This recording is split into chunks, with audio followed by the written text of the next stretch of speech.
I always believed being the responsible daughter was a badge of honor. But really, it was just a target painted on my back. When my mother called demanding I co-sign my brother's $55,000 truck loan, I thought I was simply protecting my credit score. I didn't realize that by saying no, I was triggering a silence that would stretch for weeks, eventually unraveling a secret my family was willing to destroy me to keep hidden. The phone rang at 11:14 at night, piercing the quiet of my apartment like a fire alarm.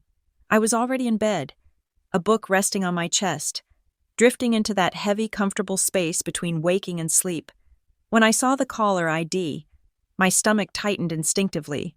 It was my mother. Calls at this hour were never for chatting. They were for emergencies. I answered, sitting up and clicking on the bedside lamp.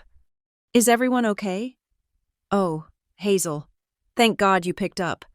My mother's voice was breathless, tight with a mixture of anxiety and excitement that immediately put me on edge. "We are at the dealership in Lake Briar.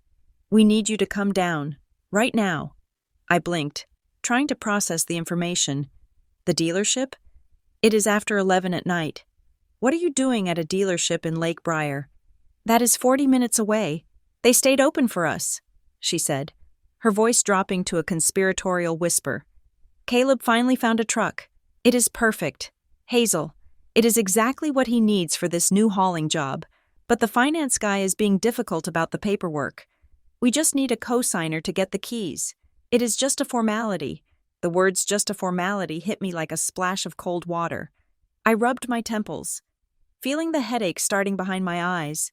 "Mom," I said, keeping my voice steady, "Caleb is 28 years old. Why does he need a co-signer? And why am I the one you are calling?" "Your father's credit is tied up with the business," she said, dismissive of the detail.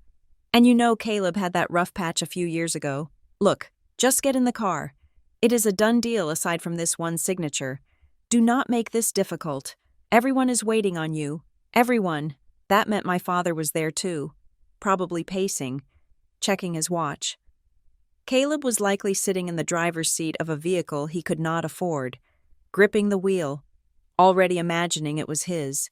I was the only thing standing between them and what they wanted. It was a role I had played for years, the wet blanket, the buzzkill, the responsible one. "I am not signing anything without seeing the numbers." I said, "Just come down," she snapped, her patience fraying. "Do not be selfish. Hazel, this is for your brother's future." I hung up and stared at the wall for a long moment. I should have said no. I should have turned off my phone and gone back to sleep, but the guilt was a physical tether. Pulling me out of bed, I pulled on jeans and a sweater, grabbed my keys, and walked out the door. The drive to Lake Briar was dark and empty, the highway lined with tall pines that seemed to lean in, suffocating the road. I gripped the steering wheel, my knuckles white. I ran through the checklist in my head. Caleb had been talking about a big break for months, some contracting gig that required heavy lifting, but every time I asked for details, the story shifted. First it was with the city, then it was independent contracting, then it was a partnership with a friend I had never heard of. Now he was buying a truck at midnight. When I pulled into the dealership lot, the glare of the floodlights was blinding. It was one of those places that looked like a carnival of chrome and glass, situated on a strip of highway known for predatory lending and high turnover. Inside the glass showroom, I could see them. My parents were sitting in the stiff chairs outside a glass-walled office. Caleb was standing by a massive, charcoal gray pickup truck parked right on the showroom floor, running his hand along the fender like he was petting a wild animal.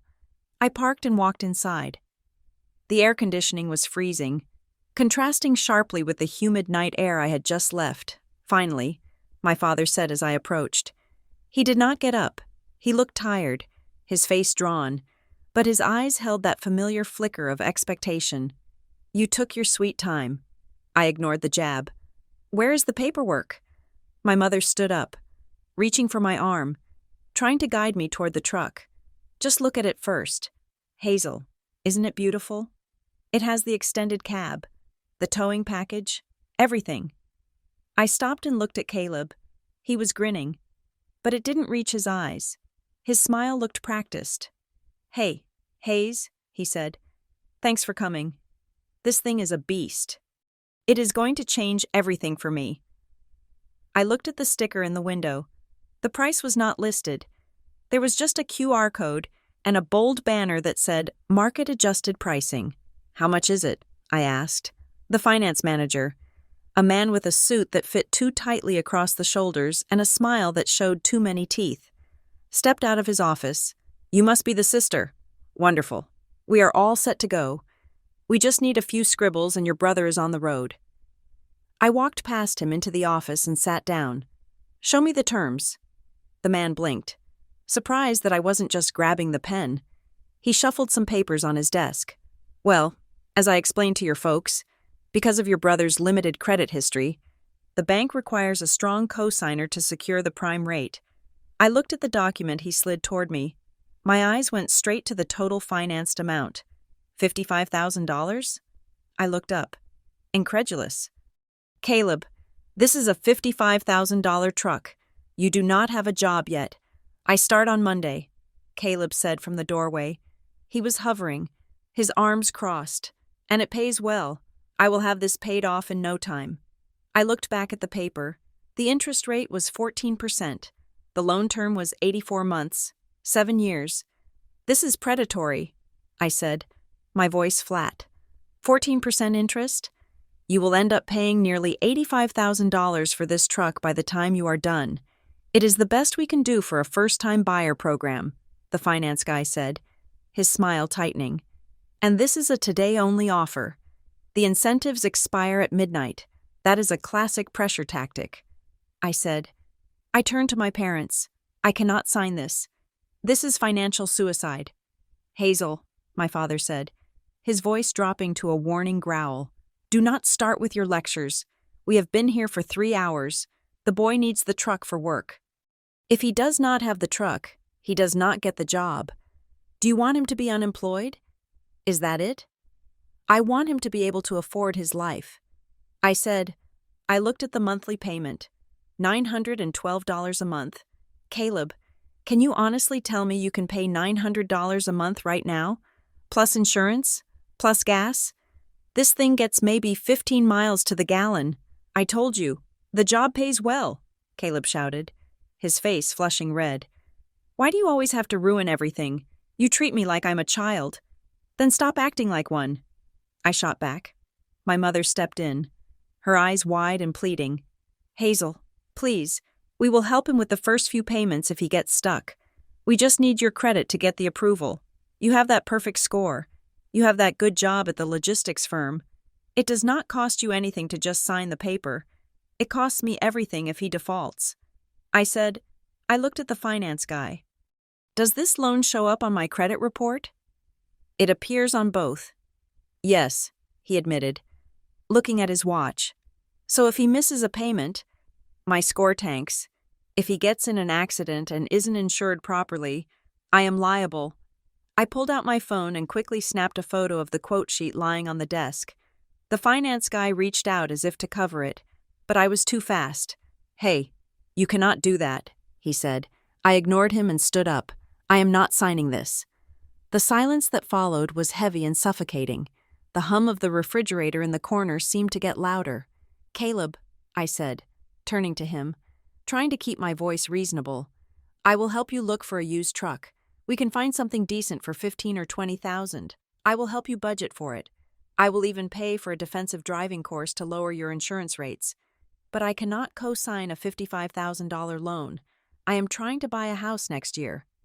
I cannot have this debt-to-income ratio on my record."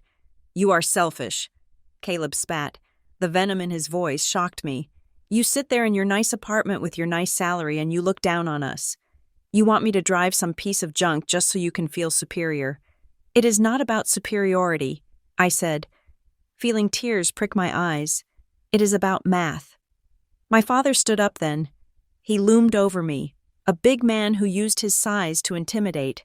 "You think you are better than us, don't you? That is what this is. You think because you went to college and got that office job, you are too good to help your family." "I have helped," I said, my voice rising. I paid for the new water heater last winter. I paid for Mom's dental surgery. I have never asked for a dime back.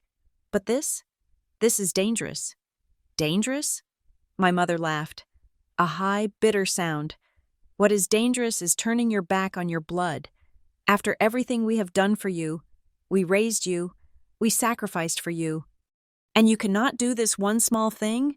It is not a small thing. I insisted. Just go, Caleb said. His face had changed. The anger was gone, replaced by something cold and hard. It was a look of calculation I had never seen on him before. It made a shiver run down my spine. We do not need you. We will figure it out. Caleb, I started. Get out, my father shouted. I looked at the finance manager, who was pretending to type on his computer, clearly waiting for the drama to end so he could either close the deal or go home. I looked at my family, the 3 people who were supposed to be my safe harbor, and I saw only contempt. I walked out. The drive home was a blur. My hands were shaking so badly I had to pull over at a rest stop 10 miles outside of Lake Briar. I sat in the dark car, listening to the idling engine, and replayed the scene in my head. It was not just tonight. The realization came slowly, like a bruise surfacing on skin. This was a pattern. I remembered being 22, fresh out of college, and my father asking to borrow $500 for a truck repair that he swore he would pay back the next week. He never did. When I asked about it months later, he called me stingy. I remembered the time my mother put my name on the utility bill for the house because they were behind, and then let the bill go to collections. I had spent 6 months fighting that mark on my credit report.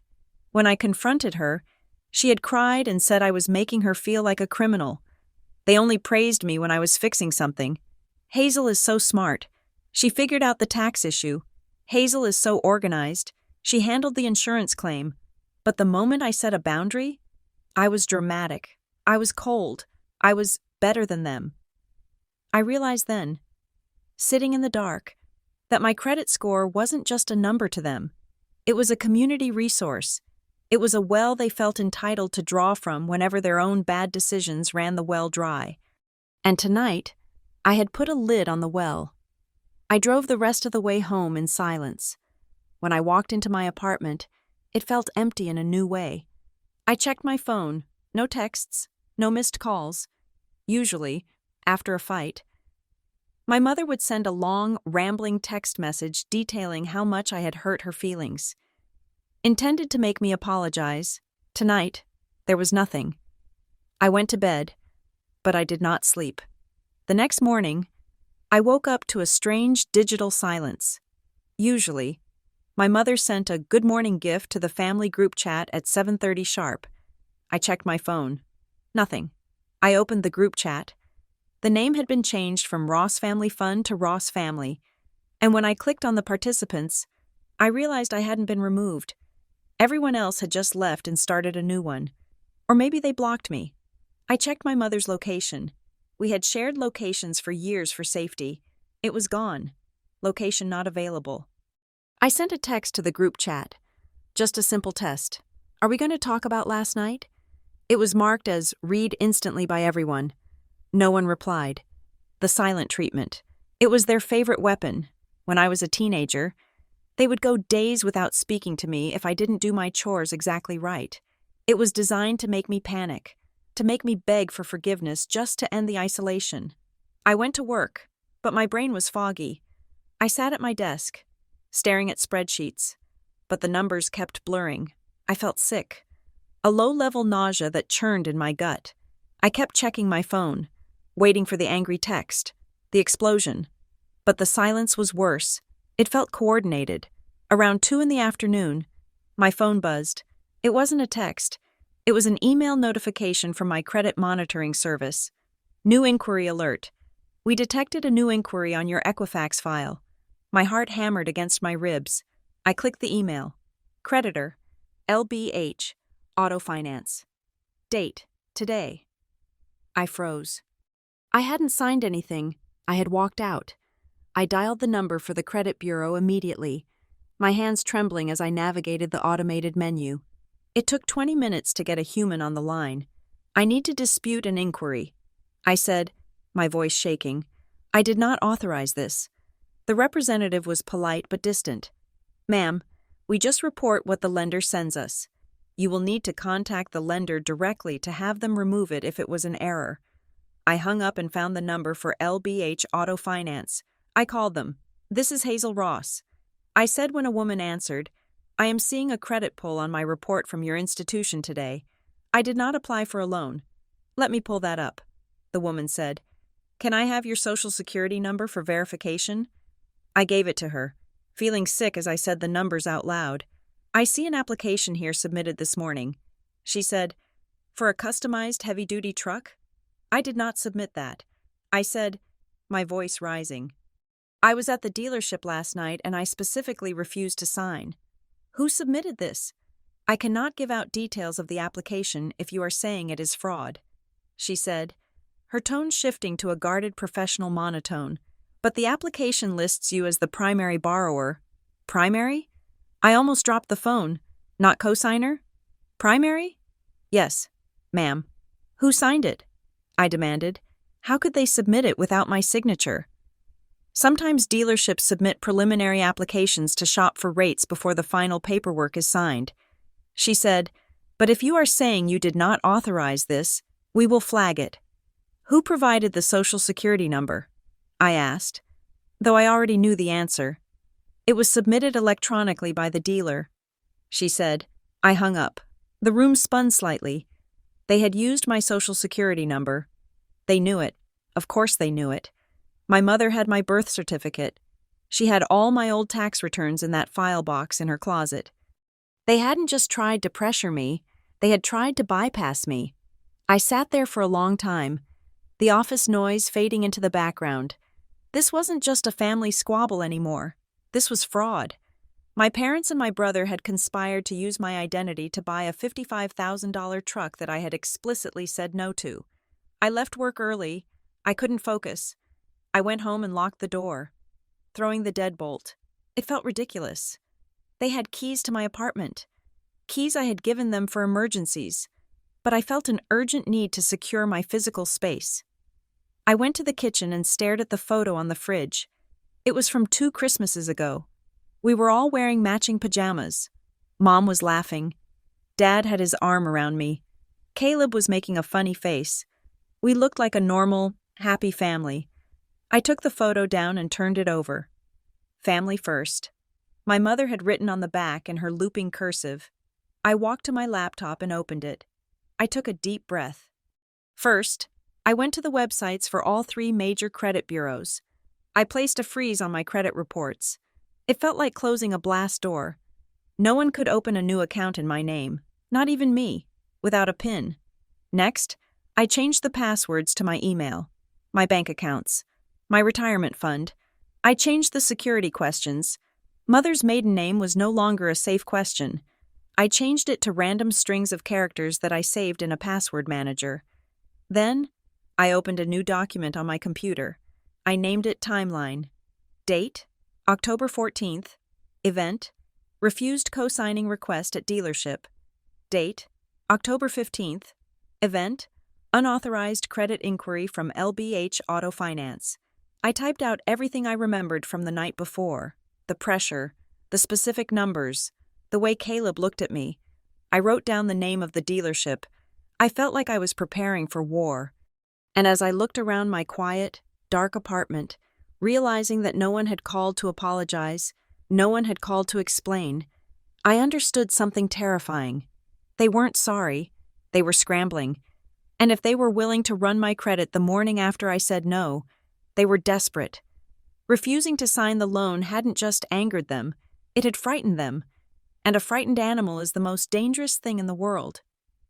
I sat in the glow of the laptop screen, the silence of the apartment pressing in on me, and I realized I was grieving.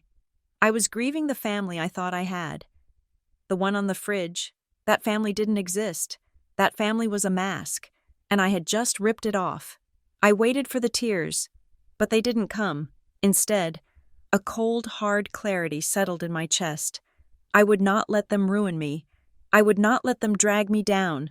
I saved the document and closed the laptop. The red light of the smoke detector blinked overhead, a steady, rhythmic pulse in the darkness. I watched it, counting the seconds, waiting for the next blow to land. I knew it was coming. I just didn't know from which direction. The silence from my phone was deafening, but for the first time in my life, I wasn't going to break it. I was going to let it scream. The silence in my apartment was heavy, a physical weight that pressed against my eardrums.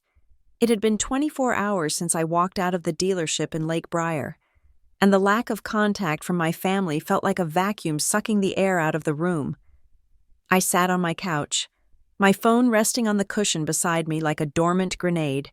I knew the pattern. I knew the script. They were waiting for me to break. They were waiting for the apology text, the one where I took responsibility for their bad behavior just to restore the peace. I picked up the phone. My thumb hovered over the screen.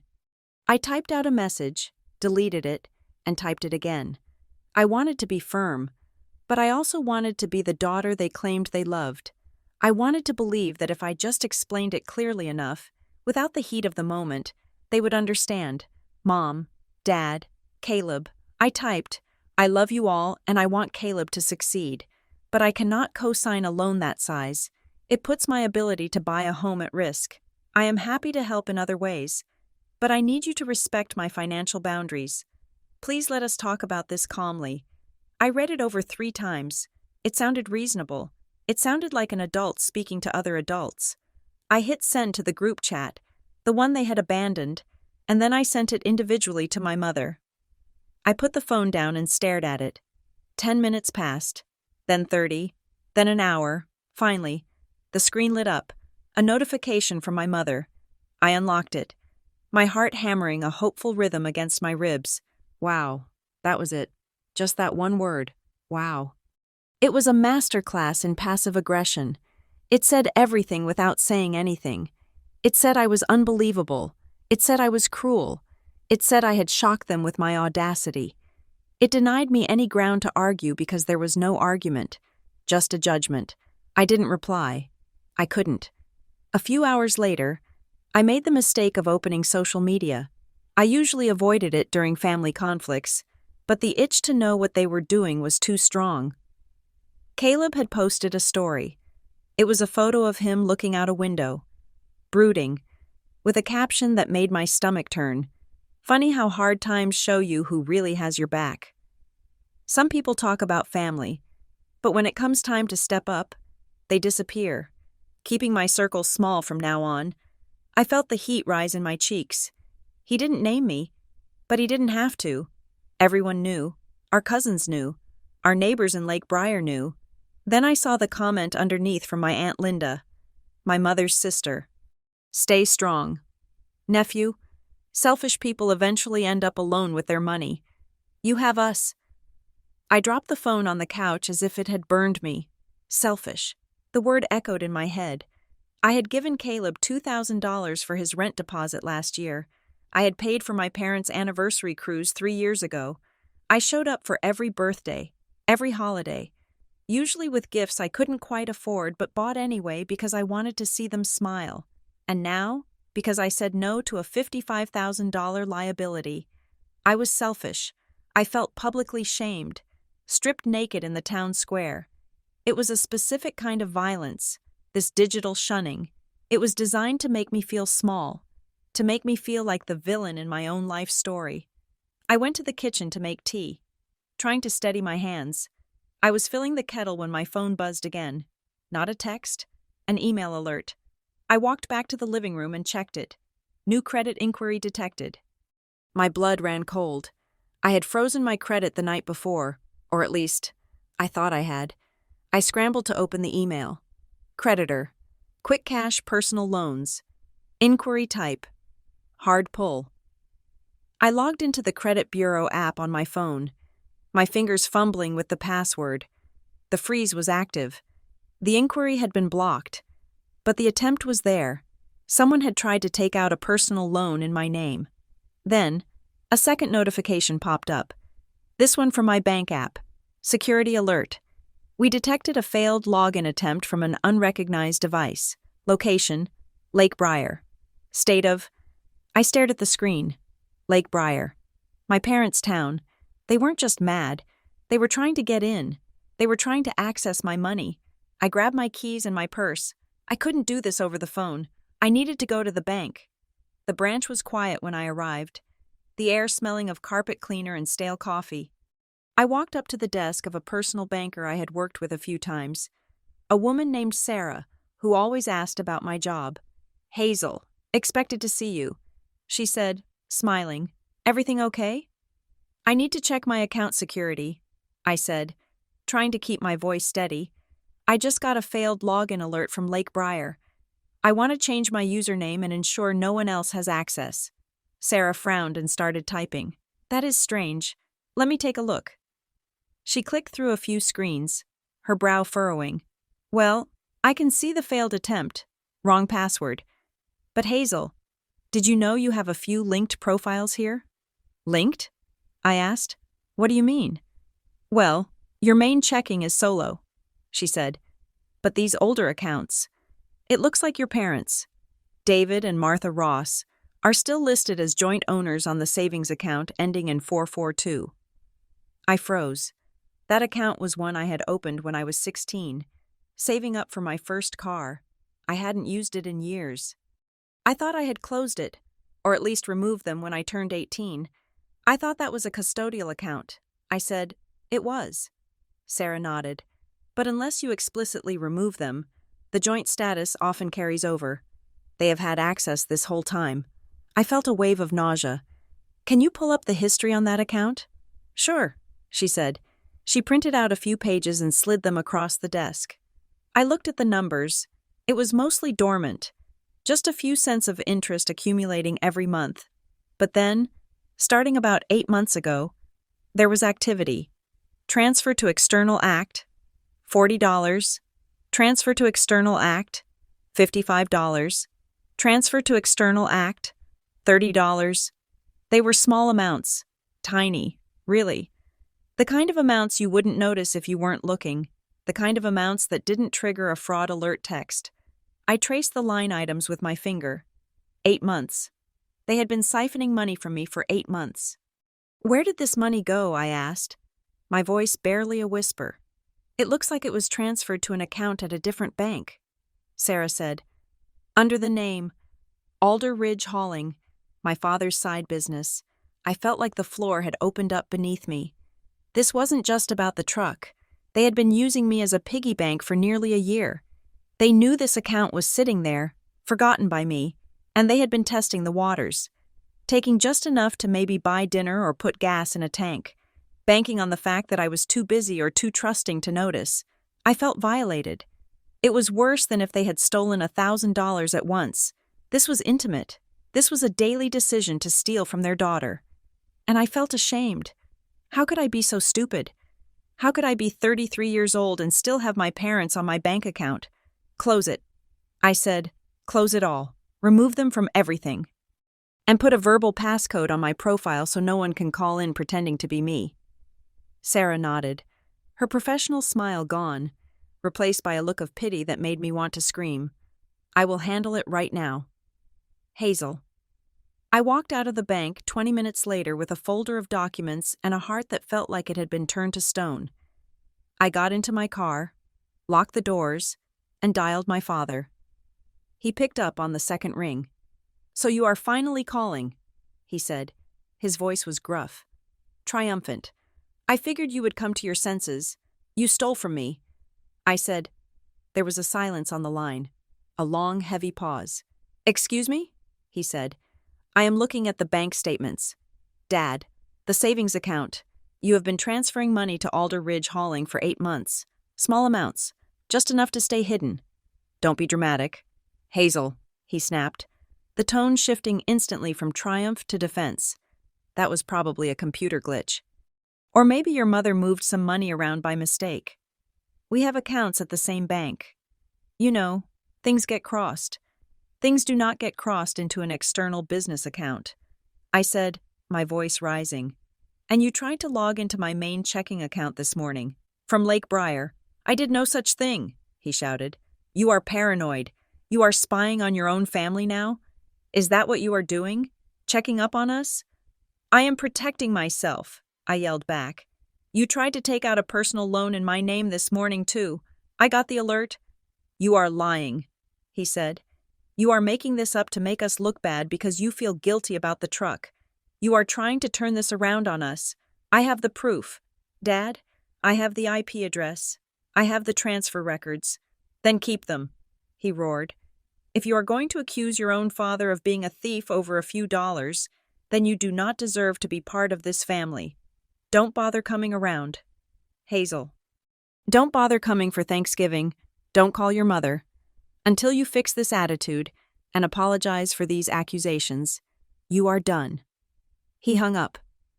I sat in the parking lot, the phone still pressed to my ear, listening to the dial tone.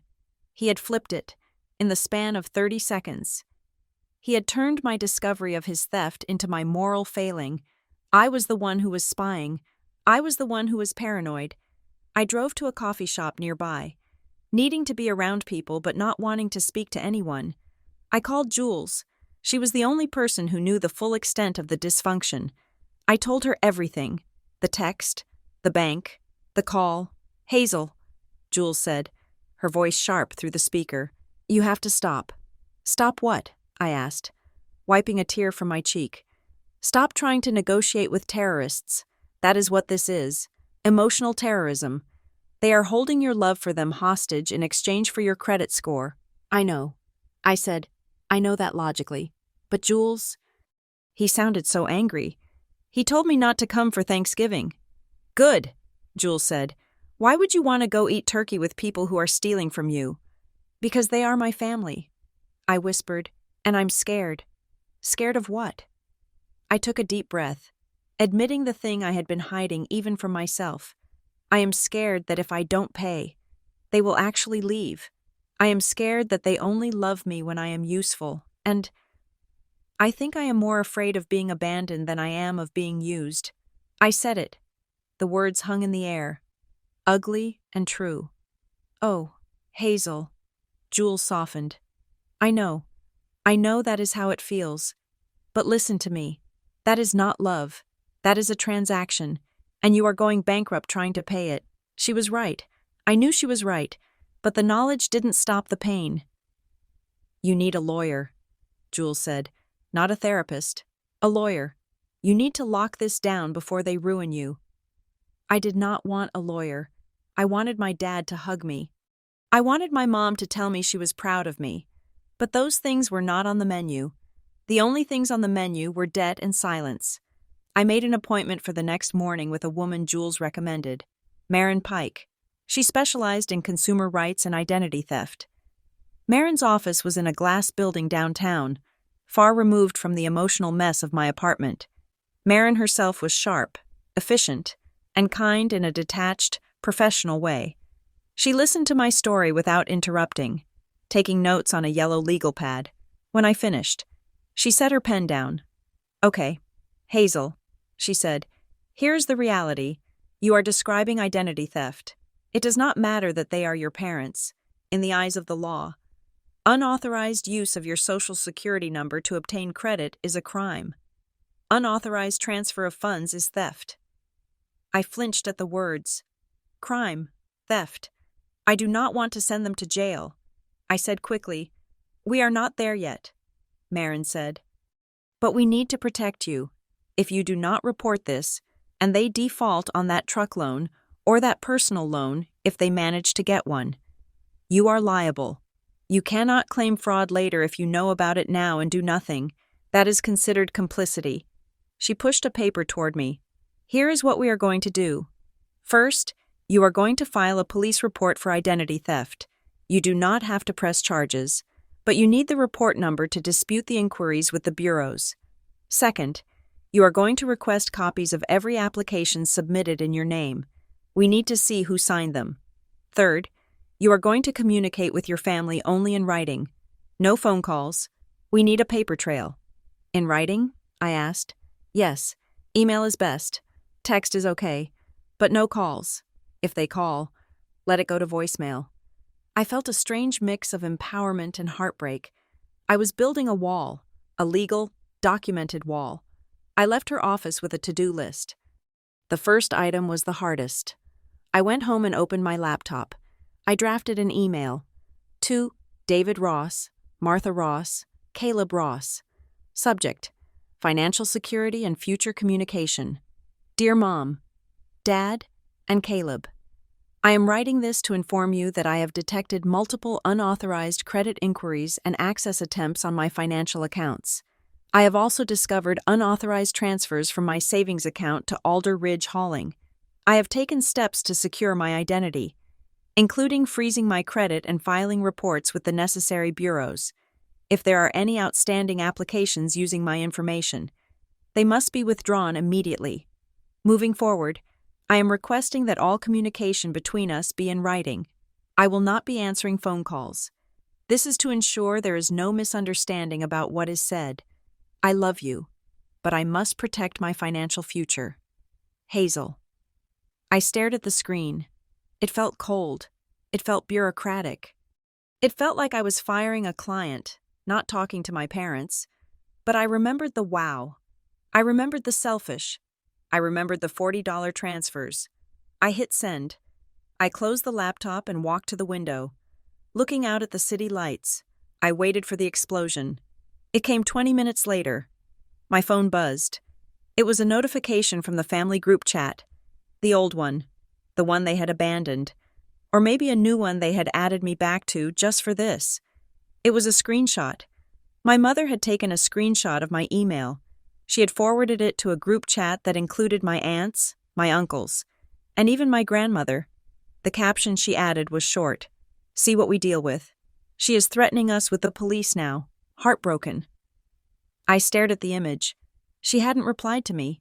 She hadn't denied the theft. She had weaponized my boundary. She was using my attempt to protect myself as proof of my cruelty. I saw the replies rolling in on the screenshot. Unbelievable. My aunt wrote, "Kids these days have no loyalty." My uncle added, "Praying for you." Martha, a cousin said, they were spinning a narrative. In their version of the story, I was the unstable one. I was the aggressor. They were the victims of a daughter who had lost her way and turned on her own flesh and blood. I put the phone down. I didn't cry this time. The tears were stuck somewhere in my throat, blocked by a hard lump of realization. The silent treatment hadn't been an accident. The public shaming wasn't a mistake. This was a strategy. It was a coordinated campaign designed to isolate me, to make me feel so alone and so crazy that I would do anything, sign anything, just to be let back in. They were betting on my fear of abandonment. They were betting that I would rather be fleeced than be an orphan. I looked at the darkened reflection of myself in the window. I looked tired. I looked pale. But I was still standing. I will not chase them, I said aloud to the empty room. My voice sounded small, but steady. I would not call. I would not apologize. I would not beg. I mourned them then. I mourned the parents who would have protected me instead of robbing me. I mourned the brother who would have defended me instead of using me. I mourned the family I thought I had, the one that existed only in photos on the fridge. They were gone. Maybe they had never been there at all. I turned away from the window and went to the kitchen. I opened the drawer where I kept my important papers. I pulled out a fresh file folder. I labeled it in sharp black marker. Evidence. I was not a daughter anymore. I was a plaintiff, and I was going to win. The envelope was thin, white, and unassuming. Sitting in my mailbox, sandwiched between a flyer for a pizza place and a catalog for winter coats. It looked like junk mail, the kind you toss into the recycling bin without opening. But something about the return address caught my eye. It was from an auto insurance provider I did not use. I carried it upstairs to my apartment, my keys jingling in the lock, the weight of the last few days pressing on my shoulders like a physical load. I sat at my kitchen table and slit the envelope open with a butter knife. Inside was a document titled, Notice of Policy Cancellation. Final Warning. I frowned, scanning the page. It was a policy for a vehicle I did not own, listed at my address, my apartment address in the city, not my parents' house in Lake Briar, and listed under additional drivers was one name, Caleb Ross. My hands started to shake. The paper rattled in my grip. They hadn't just tried to get a loan. They had opened an insurance policy, and they had used my address. I knew why immediately.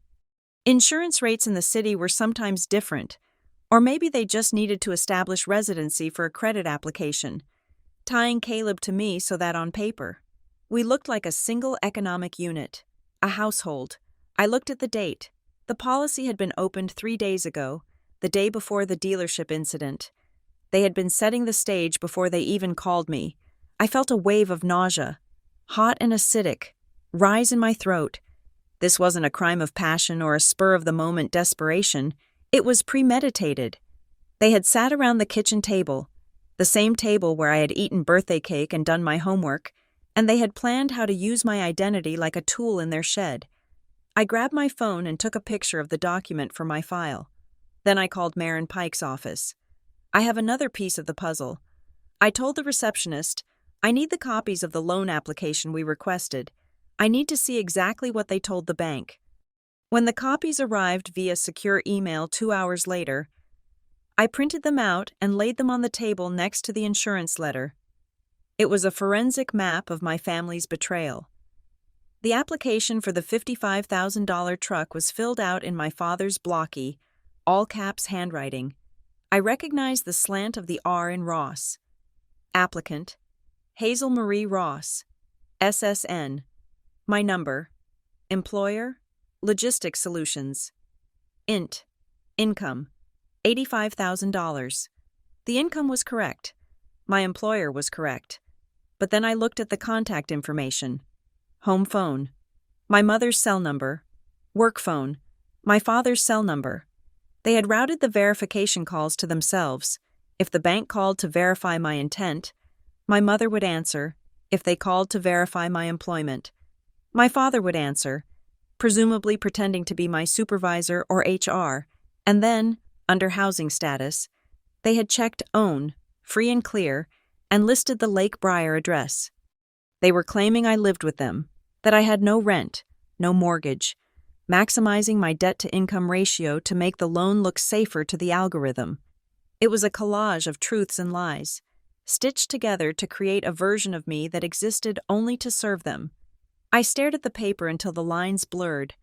I needed more than just digital files. I remembered the file box my sister had mentioned years ago, the one in the closet. I needed to know what else they had. I needed my birth certificate, my passport card if they had it, the original Social Security card I had lost when I was 20. I had always assumed I lost it in a move, but now a cold suspicion whispered that I hadn't lost it at all. I got in my car. The drive to Lake Briar was usually a time for me to decompress, to listen to podcasts and transition from City Hazel to Daughter Hazel. Today, it felt like a military operation. I checked my dash cam to make sure it was recording. I put my phone in the cup holder. Voice memo app open and ready. When I pulled into the driveway, the house looked the same as it always did. The siding was a little faded, the hydrangeas by the porch needing water. It looked innocent. It looked like home. My father's truck was gone, but my mother's sedan was there, and Caleb's beat-up sedan was parked on the grass, looking sad and temporary. I walked up the steps and tried the front door. Locked. I knocked. It was a firm, authoritative knock, not the tentative tap of a visitor. "Mom?" I called out. "It is Hazel. I am here to get my documents." Silence. I could hear the television running inside, the muffled sound of a daytime talk show. "Mom, I know you are in there," I said. Louder. "I am not here to fight. I just want my personal documents, my birth certificate, the originals, and I want to know why there is an insurance policy with my address on it." The curtain on the small window next to the door twitched. Then, the deadbolt slid home with a heavy, deliberate thud. I stared at the wood, feeling the rejection like a slap. She wasn't just ignoring me, she was locking me out. "Go away." "Hazel." My mother's voice came through the door. It sounded muffled and distorted. "I am not leaving until I get my things." I said, "You have nothing here." She said, "Anything in this house belongs to the family. You made your choice. You chose your money over us. Now go away before I call your father." "My money?" I laughed. A sharp, jagged sound. "You are the ones spending my money. You opened a fake insurance policy. That is fraud. Mom, do you understand that? That is a felony. Do not use those words with me," she shrieked. The sudden volume made me jump. "We did what we had to do. You would not help. So we handled it. Now leave." I stood there for a long moment, my hand resting on the cool metal of the doorknob. This was the woman who had nursed me through chickenpox. This was the woman who had taught me to braid my hair, and now she was hiding behind a locked door, justifying theft as a necessity. I turned and walked back to my car. I didn't leave, though. I sat in the driver's seat, the engine off, the windows rolled up. I was going to wait. 20 minutes passed. The sun beat down on the windshield, turning the car into an oven, but I didn't turn on the air conditioning. I just watched the door. Finally, the side door opened. Caleb walked out. He looked terrible. He was wearing stained sweatpants and a t-shirt that looked like it hadn't been washed in a week. His hair was greasy, and there were dark circles under his eyes that looked like bruises. He wasn't the cocky brother who had demanded a truck at the dealership. He looked like a man who hadn't slept in days. He walked toward his car, head down, digging in his pocket for a cigarette. I opened my car door and stepped out. Holding my phone up, the camera lens pointed squarely at him. "Caleb," I said. He flinched, his head snapping up. When he saw me, his eyes widened, then narrowed when he saw the phone. "Put that away," he said, his voice raspy. "I am documenting everything." I said calmly, "I received the insurance notice. Caleb, State Farm, my address, your name." He looked away, lighting the cigarette with shaking hands. "It wasn't my idea." He mumbled. "It is in your name," I said. "That makes it your problem. And mine. I need to know what else you applied for." I walked closer, keeping the phone steady. I saw the fear in his eyes. It wasn't just guilt. It was terror. He looked like a trapped animal. "Caleb, look at me. The dealership. Did you submit anything else?" He took a long drag, the smoke curling around his face. "They are threatening a fraud review." "Hazel, are you happy?" "The finance manager called Dad this morning. He said the Social Security number on the application does not match the person who showed up. He said if we don't come in and sign a retraction or a new deal by Friday, they are flagging it to the authorities." He looked at me then, and the anger broke through the exhaustion. "You ruined everything. If you had just signed the paper, none of this would be happening. We would have the truck, I would have the job, and nobody would be looking at the application. You committed fraud." I said. "I didn't ruin anything. I stopped you from committing a crime that would have buried me in debt." "It is not a crime," he shouted, throwing the cigarette onto the gravel. "It is a loan. We were going to pay it back. You think we wanted to steal from you? We just needed the leverage." "Leverage for what?" I asked. "Why the desperation? Caleb, why $55,000 for a truck when you don't even have the contract signed?" He froze. He realized he had said too much. "Just leave.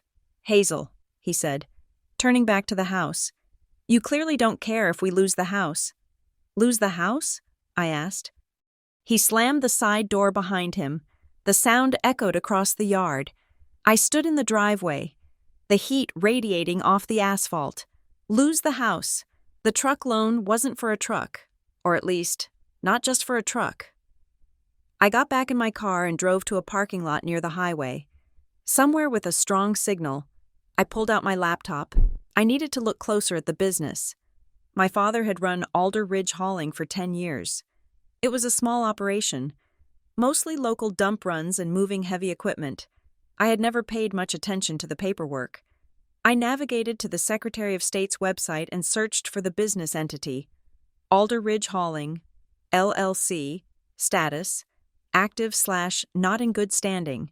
My heart skipped a beat. Not in good standing usually meant missed annual reports or unpaid franchise taxes. I paid the $5 fee to download the formation documents and the most recent amendments. I opened the PDF. There was my father's name as the registered agent.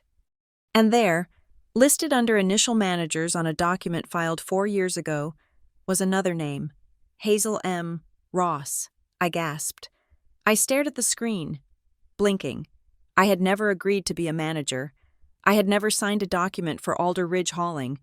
I scrolled down to the signature page. There was a signature that looked like mine, but the loops were wrong. It was my mother's handwriting, trying to look like mine. They had put me on the LLC 4 years ago. Why? I dialed my father. I didn't care about the written communication rule anymore. I needed to hear his voice when I dropped this. He answered on the first ring, probably thinking it was the dealership. Hello? You forged my signature on the LLC formation documents. I said, there was no preamble, no greeting. Hazel. He sighed, sounding annoyed rather than caught. Are you still on this crusade? I am looking at the Secretary of State filing. Dad, 4 years ago, you listed me as a manager. Why? It was just paperwork, he said dismissively. We needed a second officer to qualify for the better commercial insurance rate. You have the clean record. It didn't cost you anything. It is just a name on a paper. You are making it weird. Making it weird? I repeated, my voice rising. You made me legally liable for your business without my consent. Do you know what happens if the business gets sued? Do you know what happens if you have tax liens? They come after the managers. Nothing is going to happen, he snapped. We have been operating fine for years. Then why is the status not in good standing? I asked. Silence. That is just a filing fee we missed, he muttered. I am mailing the check tomorrow. And why did Caleb say you are going to lose the house? The line went dead silent. I could hear his breathing, heavy and ragged. Caleb talks too much. My father said finally, Look, Hazel, we are in a pinch, a temporary pinch. The truck was the way out. With that truck, we could have taken the contract with the county. That contract would have cleared the backlog. What backlog? I asked. The creditor deadline is Tuesday. He slipped. The words came out fast, like he couldn't hold them back. If we don't show the equipment and the contract by Tuesday, they call the note. What note? I asked, but he had realized his mistake. I have to go. Stop digging. Hazel, you are only going to find things that hurt you. He hung up. I sat there, staring at the phone, a creditor deadline, a called note. They weren't buying a truck to start a job. They were buying a truck to show a creditor that they had the capacity to do a job, likely to secure an extension on a massive debt I didn't know about, and because my name was on the LLC, that debt might be my debt. I called Marin Pike immediately. Marin, I said, I found something. I am a manager on the LLC, and my father mentioned a creditor calling a note on Tuesday. I can hear Marin typing furiously in the background. Okay, Hazel, listen to me. If you are a manager, we have a right to access the books, but we don't have time for a subpoena. I'm going to run a UCC lien search on the business and your parents personally. Hold on. I waited. The minutes stretched out. Here it is, Marin said, her voice flat and professional. Alder Ridge Hauling has 2 outstanding liens. One is for equipment, a skid steer and a trailer, but there is a second one, a blanket lien from a merchant cash advance company. Merchant cash advance? I asked. It is high interest, short-term financing. Marin explained. Predatory lending for businesses. They give you cash up front in exchange for a percentage of your future daily sales. If you miss the payments, they can freeze your accounts and seize assets. The interest rates can be over 100% annually. How much? I asked, dreading the answer. The filing lists the secured amount as $120,000, Marin said. I closed my eyes. $120,000, plus the $55,000 for the truck they wanted. They are drowning, I whispered. And Hazel, Marin continued, because you are listed as a manager. If they defaulted on the merchant cash advance, the creditors might have tried to pierce the corporate veil and come after you. That might be why they were transferring money from your savings account, to make the daily or weekly payments to the lender. It all clicked. The small transfers, the sudden desperation, the silence when I said no. I wasn't refusing a favor. I was refusing to bail water out of a sinking Titanic. I hung up with Marin after instructing her to draft a disavowal of the LLC role immediately. Claiming forgery, I started the car to drive back to the city, but my phone buzzed. It was a number I didn't recognize. I let it go to voicemail. Then I saw the transcript pop up. Hazel, it is Ivy. Please pick up. Mom and Dad are in the yard fighting and I am scared. Ivy, my younger sister. She was 24, living in an apartment on the other side of Lake Briar. She usually stayed out of the drama. She was the peacekeeper, the one who nodded and smiled and tried to be invisible. I called her back.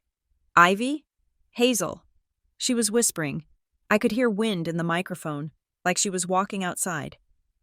I am at the park down the street. I couldn't stay at the house. What is going on? I asked. Dad is losing it. Ivy said. He is screaming at Caleb for telling you about the fraud review. And Mom is crying in the kitchen saying you are going to send them all to jail. Ivy, listen to me. I said, do you know about the money? The merchant cash advance? There was a pause. You know? You knew? I asked, a sharp pang of betrayal hitting me. I knew they borrowed money. Ivy stammered. I didn't know how much. Dad told me a few months ago that money went missing from the business account. He said a contractor stiffed them, but then he said he fixed it. He didn't fix it, I said. He took a loan with interest rates that are eating them alive. Ivy's voice trembled. Hazel, they kept saying you owed them. That is what Mom keeps saying. She says, Hazel has that big job, and we paid for her college, and now she acts like she is royalty. She truly believes you owe this to them. They didn't pay for my college, I said, gripping the steering wheel. I had scholarships. I worked 3 jobs. They co-signed one loan for $5,000 my freshman year, which I paid off in full 6 months after graduation. I know, Ivy said. I know, but their memory, it changes when they get scared. They rewrite history, and right now, they are terrified. They think Tuesday is the end of the world. It might be. I said, Hazel, Ivy whispered, if they lose the house, where do they go? I didn't answer. The question hung in the air, heavy and suffocating. I don't know, Ivy, I said, but they can't come to me. Not after this. I hung up and drove home. The sun was setting, casting long shadows across the highway. The landscape of my life had changed completely in the span of 4 days. I had thought this was about a truck. I had thought it was about respect. But it was about survival. My family was a drowning swimmer, and I was the lifeguard. But instead of waiting to be saved, they had tried to climb on top of me, pushing my head under the water to keep themselves afloat. The entitlement wasn't just arrogance, it was a defense mechanism. If they convinced themselves I owed them, then stealing from me wasn't theft. It was collection. It was justice. I pulled into my parking spot at my apartment complex. I looked at the dark windows of my unit. It was safe up there. It was quiet. But as I turned off the engine, I realized the silence wasn't peace anymore. It was the calm before the final impact. Tuesday was coming. The creditor was coming.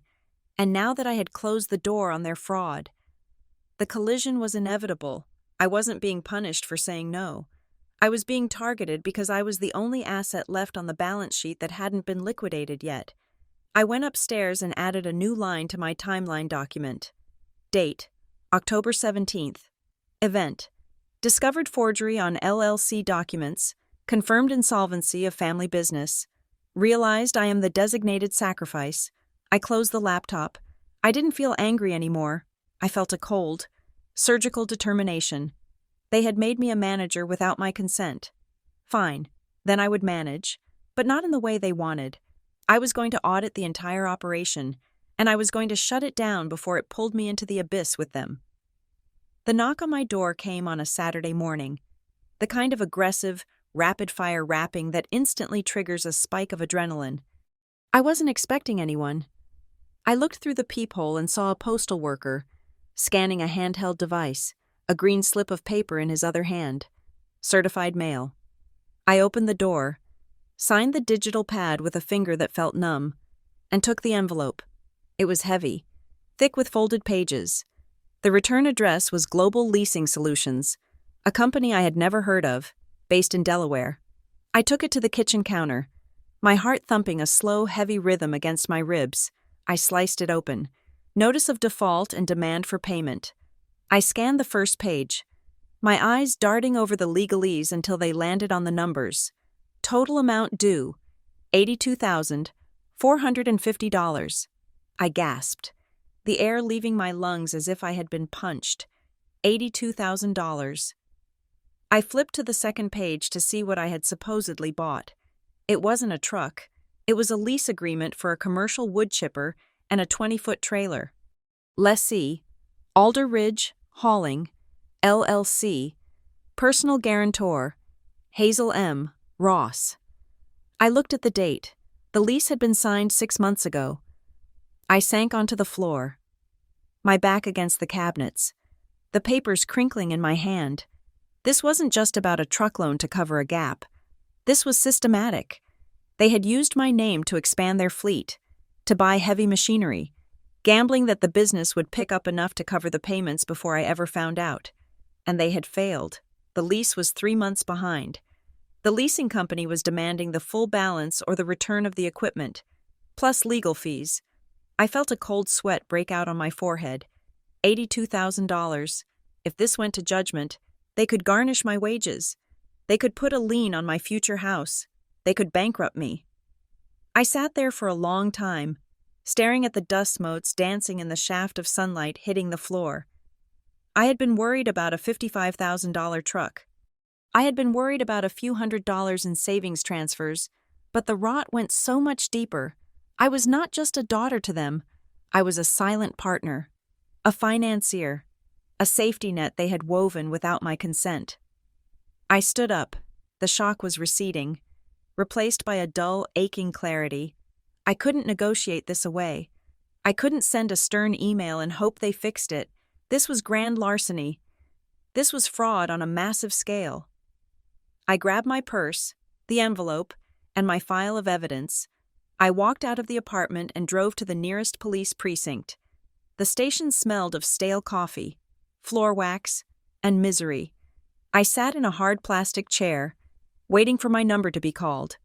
When I finally walked up to the desk, the officer looked tired. He was a man in his 50s with kind eyes, the kind of face that reminded me of my uncle. "How can I help you?" he asked. "I need to file a report for identity theft." I said. My voice was steady, but my hands were trembling so hard I had to hide them under the counter. "Okay," he said, pulling a form toward him. "Credit card fraud?" "No," I said. "Commercial loan fraud and bank fraud." He looked up, his eyebrows raising. "That is serious. Do you know who did it?" This was the moment, the point of no return. If I said the words, they became real. If I wrote them down, they became a matter of public record. I thought of my father teaching me to ride a bike. I thought of my mother making me soup when I was sick. I thought of the Christmas mornings and the family vacations, but then I thought of the wood chipper. I thought of the $82,000. I thought of the locked door in Lake Briar and my mother saying, "You have nothing here." "Yes," I said. "It was my parents, David and Martha Ross, and possibly my brother, Caleb Ross." The officer paused. He looked at me with a mixture of pity and professional detachment. "You understand that filing a false police report is a crime? And that if we investigate this, your family could face felony charges?" "I understand," I said. I spent the next hour writing. I wrote down dates. I wrote down the account numbers. I listed the LBH auto finance inquiry. I listed the insurance policy. I listed the Global Leasing Solutions demand letter. I attached copies of the documents I had brought. I felt sick the entire time. A low-grade nausea churned in my stomach. It felt unnatural, like I was violating a biological law. You protect your pack. You do not hand your pack over to the authorities. But they had thrown me to the wolves first. I was just refusing to be eaten when I walked out of the station. Holding the small slip of paper with my case number on it, I didn't feel triumphant. I felt hollow. I walked to my car and sat there for 20 minutes. just breathing, waiting for the sky to fall. It didn't fall. The sun kept shining. The traffic kept moving. But the silence on my phone was about to break. I knew it. It happened that evening. I was heating up soup for dinner when my phone rang. It was an unknown number. I usually didn't answer those, but I knew who it was. I swiped accept and held the phone to my ear without speaking. Hazel? It was my mother. Her voice was wet, thick with tears. It was the voice she used when she wanted to soften me, a weaponized fragility I knew well. I am here, I said. A sheriff's deputy just left the house. She sobbed. He came to the door. Hazel, in front of the neighbors. He asked for your father. He asked about a wood chipper. I didn't say anything. I stirred my soup. How could you? She cried. How could you do this to your own family? You sent the police to our house. You stole my identity. Mom, I said calmly, you signed my name to an $82,000 lease. You made me a guarantor on a failing business. We were paying it. She shrieked, the fragility vanishing instantly, replaced by rage. We were handling it. We just needed a little more time. But you had to go nuclear. You had to humiliate us. Do you know what this will do to your father? It will destroy him. He has heart problems. Hazel, if he goes to jail, it will kill him. Is that what you want? Do you want to kill your father? This was the script. I knew it by heart. Pivot to health. Pivot to guilt. Make me the aggressor. I am not the one who committed fraud. I said, I am the victim here. Victim? She laughed bitterly. You have a cushy job. You have savings. You have everything. We are drowning, and you are standing on the dock throwing rocks at our heads. I am not throwing rocks, I said. I am cutting the rope you tied around my neck. Hazel, please. She switched back to pleading. Just retract the report. Tell them it was a misunderstanding. Tell them you authorized it verbally and just forgot. We can fix this. We can pay off the lease. We just need time. You don't have the money, I said. I saw the lien search. I know about the merchant cash advance. You are insolvent. Mom. Silence. Heavy, terrified silence. Retract the report, she whispered, or you are dead to us. I took a deep breath. I felt a strange sense of power. Not the power of control, but the power of truth. I will not retract the report, I said, but I will offer you a compromise. What? She snapped. I will agree to mediation. I will sit down with you and a neutral third party. But you have to bring everything, every bank statement, every loan document, every credit application you have ever submitted in my name. You have to lay it all on the table, if you do that. And if we can work out a legally binding repayment plan where you admit to the debt, I will ask the district attorney not to press charges. But I will not retract the report. The report stays as my insurance. Hold on, she said. I heard muffled voices. She was talking to my father. A moment later, his voice came on the line. It was cold, hard, and furious. No, he said. Hello? Dad, I said. We are not doing mediation, he said. I am not sitting in a room and letting you interrogate me like I am a criminal. I am your father. I raised you. I put a roof over your head. You also put $80,000 of debt on my credit. I noted. Here's the deal. Hazel, he said, ignoring me. You go down to the station tomorrow and you retract that report. You tell them it was a mistake, and then, to prove that you are still part of this family, to prove your loyalty, you are going to sign a co-signer form for a consolidation loan. We will use that to pay off the lease and the truck. That is the only way out. You help us fix the mess you caused by panicking. The audacity took my breath away. He wasn't just refusing to apologize. He was doubling down.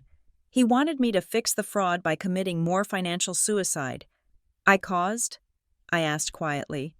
I caused this? You backed us into a corner, he shouted. Now, are you going to help? Or are you going to be the reason this family falls apart? I am not signing anything.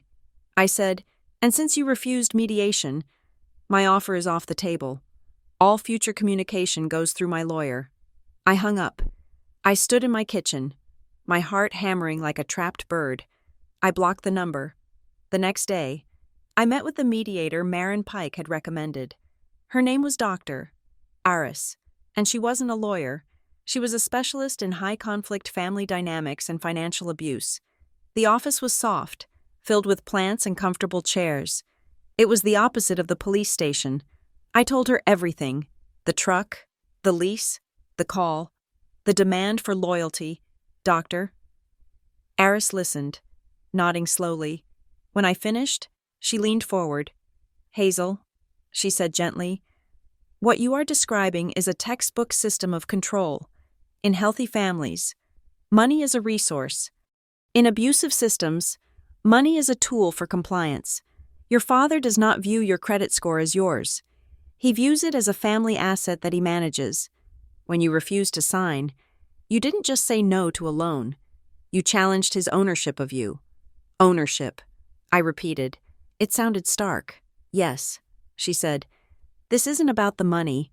If it were just about the money, they would have accepted your offer to help budget or buy a used car. This is about access. They need to feel that they have access to you, to your finances, to your identity, to your compliance. That is why they are demanding you sign more paperwork. It is a loyalty test. They want you to kiss the ring. I felt tears prick my eyes. It makes me feel crazy. I admitted, they act like I am the one betraying them. That is the function of shame. Doctor, Aris said, shame keeps the secret. If you are ashamed, you don't file police reports. You don't tell your friends. You just pay the bill to make the feeling go away. By filing that report, you named the monster in the room. You broke the secrecy. That is why they are panicking. I left the session feeling exhausted but validated. I wasn't crazy. I wasn't selfish. I was escaping. 2 nights later, I was sitting in my living room, trying to read a book, when someone knocked on my door. It wasn't the postman this time. I looked through the peephole. It was Caleb. He was wearing a hoodie. The hood pulled up, and he was shifting his weight from foot to foot. He looked paranoid. I hesitated. My first instinct was to pretend I wasn't home, but he knew my car was in the lot. I left the chain on the door and cracked it open 3 inches. Hazel, please, he said. His voice was muffled by the wood. Let me in. I just want to talk. We can talk like this, I said. He pushed his face into the gap. He looked terrible. His eyes were bloodshot, and he smelled like stale beer and cigarettes. Mom is a wreck, he said. She hasn't stopped crying for 2 days. Dad is tearing the house apart looking for papers. You have to stop this. Hazel, they are talking about running. Running? I asked. Like, leaving town? I don't know, he said, running a hand through his hair. Maybe. Look, you have to drop the police report. Please. For me. If they go down, they might take me with them. My name is on the insurance. My name is on the driver list for the hauling company. Then you should have thought about that before you agreed to it. I said, I didn't agree, he hissed. Dad just did it. You know how he is. He says, sign here, boy. And you sign. You don't ask questions. That is an explanation. Caleb, not an excuse. I said, you are 28 years old. He slammed his hand against the doorframe. The sound made me jump. You think you are so perfect, he shouted. You think you are better than us because you got out. But you are just as dirty. You know why the dealership pushed the application through? I didn't answer. I reached into my pocket and hit record on my phone. Tell me, I said, because the finance guy, Mike, he told Dad he could backdate my employment history. Caleb said, his voice dropping to a conspiratorial whisper. He said if we put down that I had been working for Alder Ridge for 3 years instead of 0, the system would auto-approve it. Dad looked right at me and said, do what he says. So you lied on the application. I said, we did what we were told. Caleb said, that is how the world works. Hazel, the system is rigged. The banks rip us off. So we fudge the numbers to get a fair shake. Dad was just trying to level the playing field. By using my social security number? I asked. He looked at me, his eyes pleading. He thought you would understand. He thought you would want to help. I am helping. I said, I am stopping you from digging a deeper hole. Caleb's face hardened. The pleading vanished. replaced by the same cold look I had seen at the dealership. "If you don't drop this," he said, his voice low, "Dad is going to make your life hell. He knows people in Lake Briar. He knows people at your old high school. He is going to tell everyone that you stole money from the business, that you are a drug addict, that you cut them off because you are mentally unstable. Let him talk," I said, keeping my voice steady despite the shaking in my knees. "I have the bank records. I have the police report. The truth has a paper trail. Caleb, lies don't. You are a bitch," he spat, "a cold-hearted bitch." I closed the door and slid the deadbolt home. I leaned my forehead against the cool wood, listening to his footsteps stomp down the hallway. I saved the recording. Caleb confession. Backdating fraud. I went to the kitchen and poured myself a glass of water. My hands were shaking so hard I spilled half of it on the counter. They were going to smear me. They were going to try to destroy my reputation because they couldn't destroy my credit anymore. My phone buzzed. It was a text from Ivy. "Hazel, I am at the house. Mom and Dad are out getting dinner." I went into their closet. I stared at the screen. Ivy was taking a risk. A huge risk. "What did you find?" I typed back. A photo appeared on my screen. It was taken in the dim light of a walk-in closet. It showed a metal file box, the kind you buy at an office supply store for $20. It had a label on the front, written in my mother's handwriting. "Hazel. Important." My pulse spiked. Why did they have a file box for me? I hadn't lived there in 10 years. "Open it," I texted. A series of photos followed. First, a copy of my tax return from last year. Last year, I had never given them that. Second, a copy of my college loan discharge paperwork. Third, a photocopy of my Social Security card. Not the new one, the old one, the one I thought I had lost in a move when I was 22. And then, the kicker, a sheet of notebook paper with a list of passwords. Email. My old password. Bank of America. My old password. FAFSA. PIN. My PIN. I felt the air leave the room. They didn't hack me. They didn't use dark web software. They didn't hire a private investigator. They just collected me, over years, every time I visited and left a document on the counter. Every time I asked Mom to hold on to a folder for me during a move. Every time I used their computer to check my email and clicked Remember Password, because I trusted them. They had built a shadow profile of me, a turnkey kit for identity theft. I looked at the photocopy of the Social Security card. I remembered the day I lost it. I had been visiting for the weekend. I had brought my folder of vital documents because I was applying for a passport. I had left the folder on the dining room table while we went out to dinner. When I came back, the card was gone. We had torn the house apart looking for it. My mother had helped me search, crawling under the table, making sympathetic noises. "Oh, Hazel, you really need to be more careful," she had said. She had stolen it. She had taken it out of the folder and put it in her pocket while I was putting on my shoes. The betrayal was so physical I almost threw up. It wasn't just financial. It was predatory. They had been harvesting my data like a crop, waiting for a lean winter to consume it. I called Marin. It was late, but she picked up. "They have a file," I said. My voice sounded hollow to my own ears. "Ivy found it. They have everything. Copies of my tax returns, my passwords, my original Social Security card." "Okay," Marin said. Her voice was sharp, alert. "This is good. Hazel, this is evidence of intent. It proves it wasn't a mistake. Can Ivy get the box?" "No." I said, "She can't take it. If it goes missing, they will know it was her. She has to live there. Then tell her to photograph every single page," Marin said, "and then put it back exactly how she found it. We will use the police report to get a warrant for that box, or we will include it in the discovery demand for the civil suit. But we know it exists. That changes everything." I texted Ivy, "Take pictures of everything. Put it back. Get out of there. Be safe." I sat in the dark, scrolling through the photos Ivy sent. My life, reduced to paper, stored in a box next to my mother's winter coats and my father's old ties. I finally understood how easy it was for them. They didn't need to be criminal masterminds. They just needed access. And I had given them access because I thought love meant an open door. I had been trying to be the good daughter. I had been trying to prove I was responsible, that I was successful, that I was worthy of their praise. And every time I shared a success, hey, I got a raise. Hey, I paid off my loans. They weren't celebrating.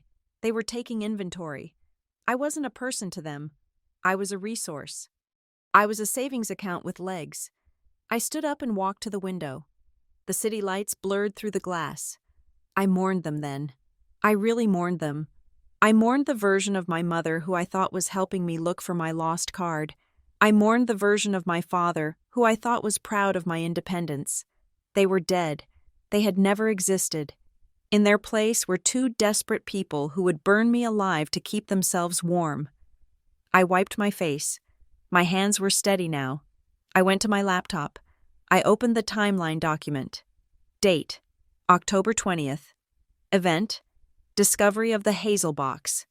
Confirmation of long-term premeditated data theft. I saved the file. Then I opened a new browser tab.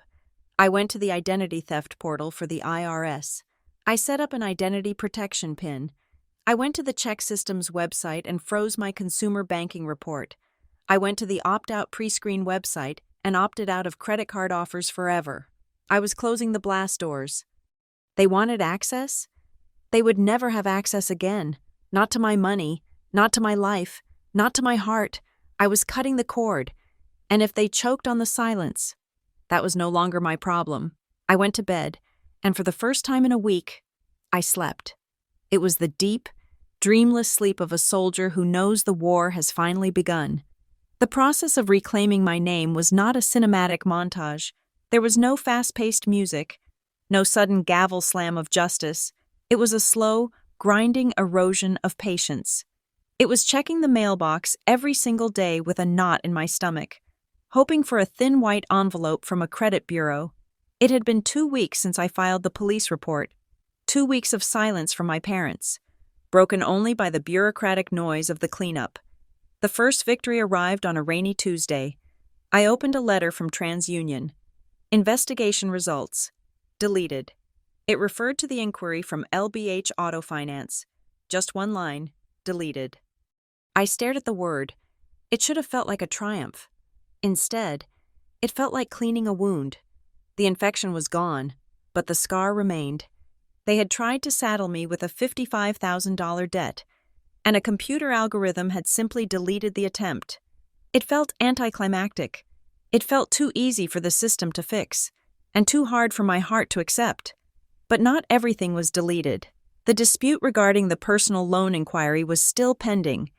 The fraud alert on my bank account required me to go into a branch and sign an affidavit in front of a notary. The leasing company, Global Leasing Solutions, had sent another letter, this one threatening legal action if the $82,000 balance wasn't addressed within 30 days. I kept working. I showed up at the logistics firm every morning at 8 o'clock. I sat in meetings about supply chains and shipping lanes. I nodded at colleagues who complained about traffic or bad weather. While inside my head, I was calculating legal fees and wondering if my father was going to be arrested. I ate dinner alone. I cooked simple meals, pasta, stir-fry, toast, and ate them standing at the kitchen counter. I was learning what resilience actually looked like. It wasn't standing on a mountaintop with a sword. It was eating buttered toast at 7 in the evening, refusing to call my mother, and knowing that I was the only person who was going to save me. Then, the silence from Lake Briar broke. But it didn't break with a bang.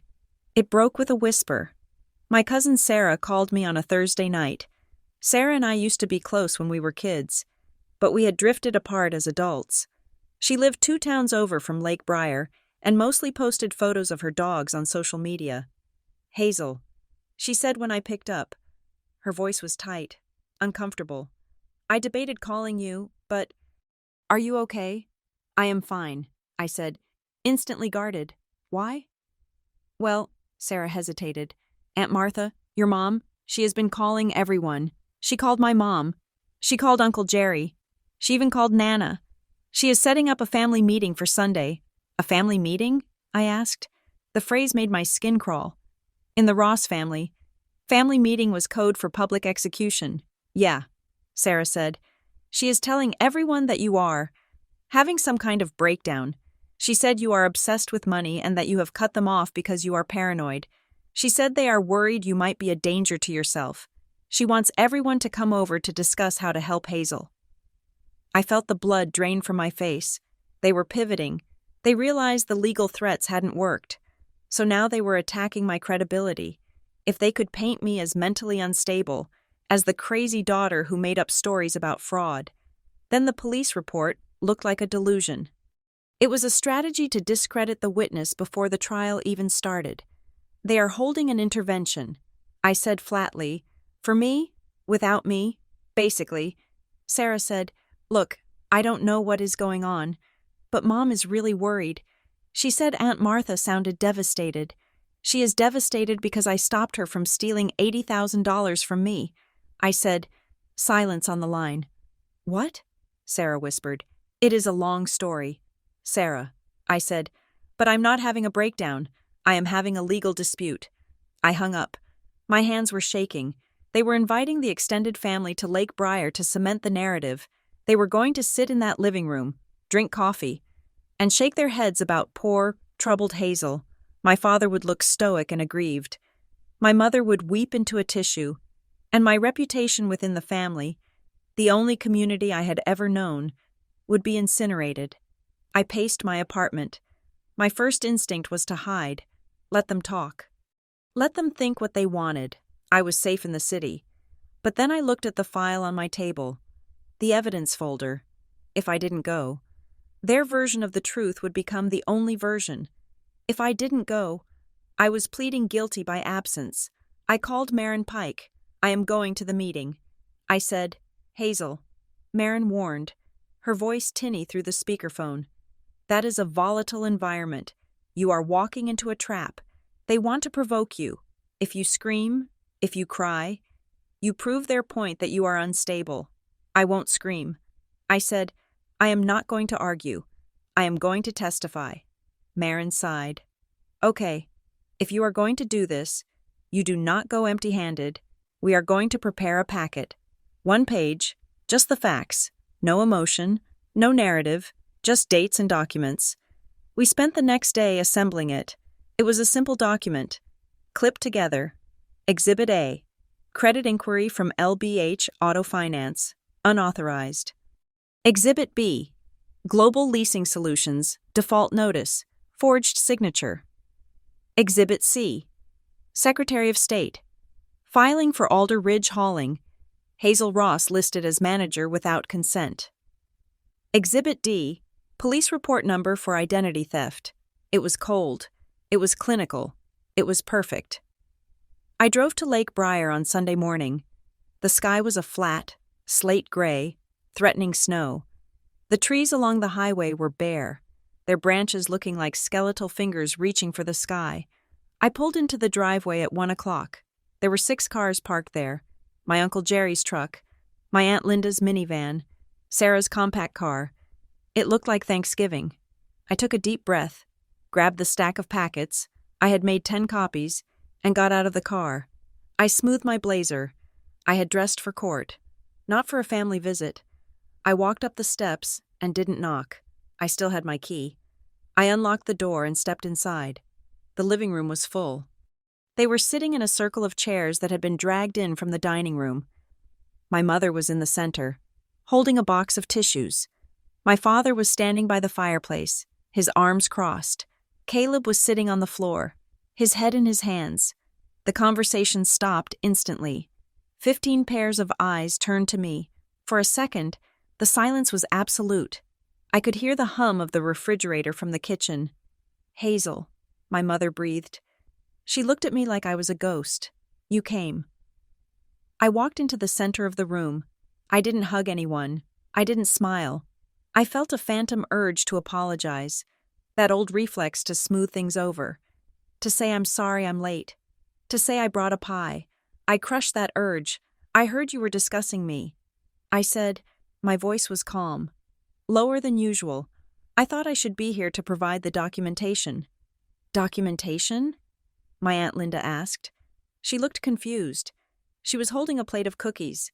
Martha said you were having episodes. That you were confused? I am not confused. Aunt Linda, I said, I am very clear. I walked around the circle, handing out the packets, one to Uncle Jerry, one to Sarah, one to my grandmother, who looked at the paper with trembling hands. What is this? My father barked. He stepped forward, his face reddening. You cannot just come in here and start passing out papers like this is a board meeting. This is a family home. It is a meeting about me. Dad, I said, not backing down. I have a right to speak. My mother stood up, her face crumbling into a mask of tragic concern. Hazel, honey, please, put the papers away. We just want to love you. We just want to get you the help you need. You are not well. You are imagining things. I looked at her, really looked at her. I saw the fear behind the tears. She wasn't sad.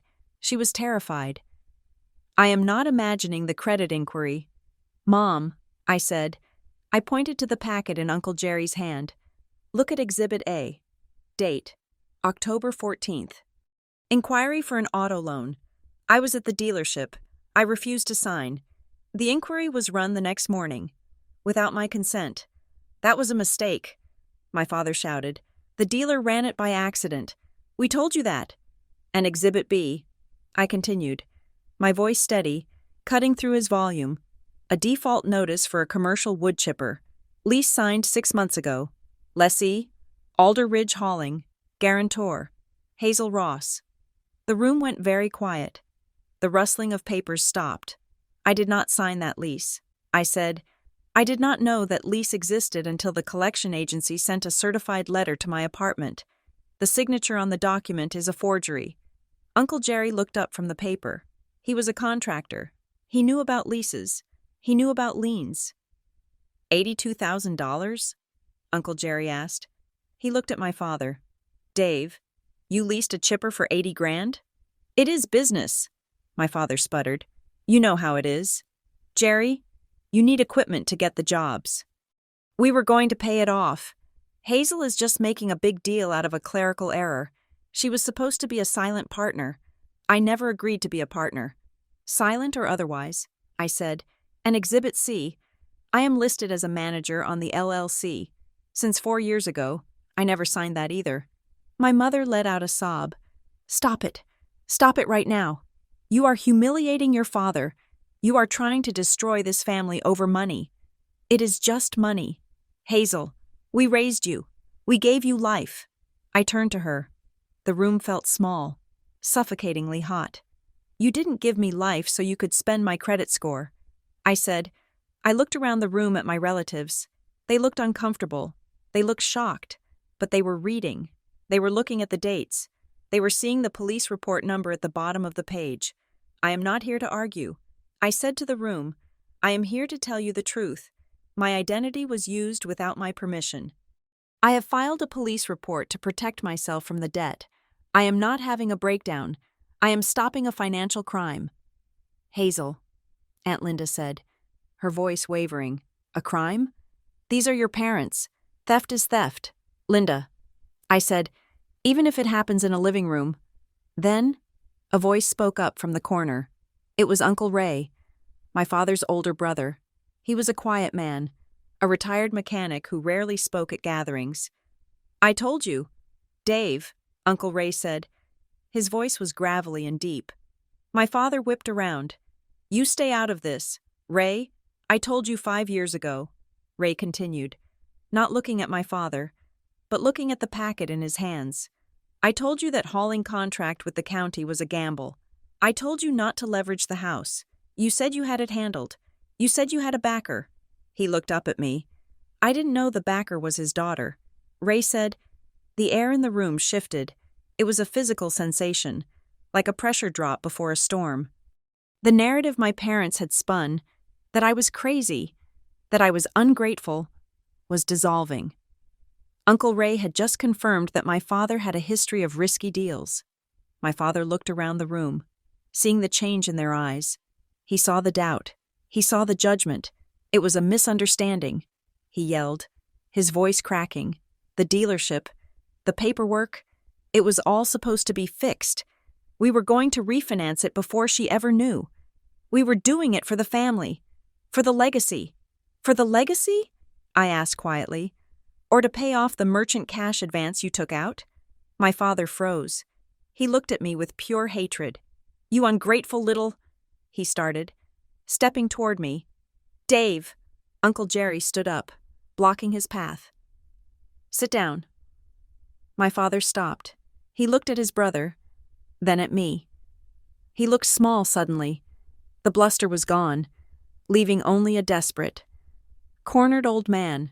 Then, a sound came from the floor. A low, keening sound. It was Caleb. I didn't want it. Caleb shouted. He stood up, his face wet with tears, his hands clenched into fists. He looked at our parents. I told you I didn't want the truck. I told you I couldn't afford the payments. You made me go down there. You made me lie to the finance guy. Caleb, shut up, my mother hissed. No! Caleb screamed. He turned to me. Hazel, I swear, I didn't want to do it. Dad said if I didn't get the truck, the business would fold. He said it was my duty. He said you had plenty of money and you wouldn't even notice. I noticed. Caleb, I said softly, I am drowning. Caleb sobbed. He collapsed back onto the sofa, burying his face in his hands. I have collection calls every day on my own phone. I can't sleep. I just want it to stop. The room was silent. Save for Caleb's jagged breathing, the performance was over. The curtain had been ripped down. There was no crazy Hazel. There was just a family of grifters, eating their own young to survive. I looked at my parents. My mother had stopped crying. She was staring at the wall, her face blank. My father was looking at the floor. I have stated my boundary. I said to the room, I will not have any contact with anyone who attempts to use my financial identity. The police report stands. The fraud alerts stand. If you want to support them, that is your choice. But do not call me and tell me I am the one who is sick. I turned and walked toward the door. I felt a hand on my arm. I flinched, pulling away. It was Sarah. She looked pale. I believe you. Hazel, she whispered. I am sorry. I nodded. I couldn't speak. My throat was tight. I walked out onto the porch. The cold air hit me like a slap, bracing and clean. I walked down the steps to my car. My legs felt like jelly. I had done it. I had looked them in the eye and I hadn't blinked. Hazel. I turned. It was Ivy, my sister. She had been sitting in the corner near the bookshelf, silent the entire time. She had walked out the side door and come around the house to meet me in the driveway. She didn't look at me. She looked at the ground, kicking a piece of gravel with her sneaker. She reached into her pocket and pulled out a small, silver key. She pressed it into my hand. What is this? I asked. It is for the box, she whispered. The file box in the closet. I swiped the spare key from Dad's ring while he was yelling at Uncle Jerry. Ivy, I said, you don't have to do that. I do, she said. She looked up at me then. Her eyes were red. I can't live there. Hazel, I can't live in a house where love is conditional. I saw how they looked at you. They weren't looking at a daughter. They were looking at an ATM machine that stopped dispensing cash. She wrapped her arms around herself, shivering in the cold. You were right, she said, about everything. Come with me, I said. You can stay at my place. No, she shook her head. I have to pack my stuff. I have to do it right. But take the key. Maybe knowing you have it will stop them from trying anything else. I closed my hand around the key. The metal bit into my palm. It was cold and hard. Be safe, Ivy. I said, you too.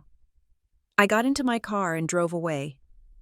I watched the house disappear in my rearview mirror, the house where I had learned to walk, the house where I had learned to read, the house where I had learned that I was only as valuable as what I could provide. I didn't cry on the drive home. I felt stripped clean. The ambiguity was gone. The maybe they didn't mean it was gone. the maybe I am overreacting was gone. I had the truth. I had the key. I drove straight to a bank that wasn't my old bank, a credit union on the north side of the city. I walked in and sat down with a banker. "I would like to open a new checking and savings account," I said, "and I want to set up two-factor authentication with an authenticator app, not SMS, and a verbal passcode for any phone inquiries." I moved everything. I updated my direct deposit at work.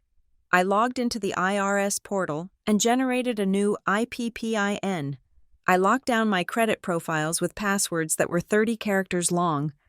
Random strings of gibberish that no one could guess, not even someone who knew my mother's maiden name or my first pet's name. When I got back to my apartment, it was dark.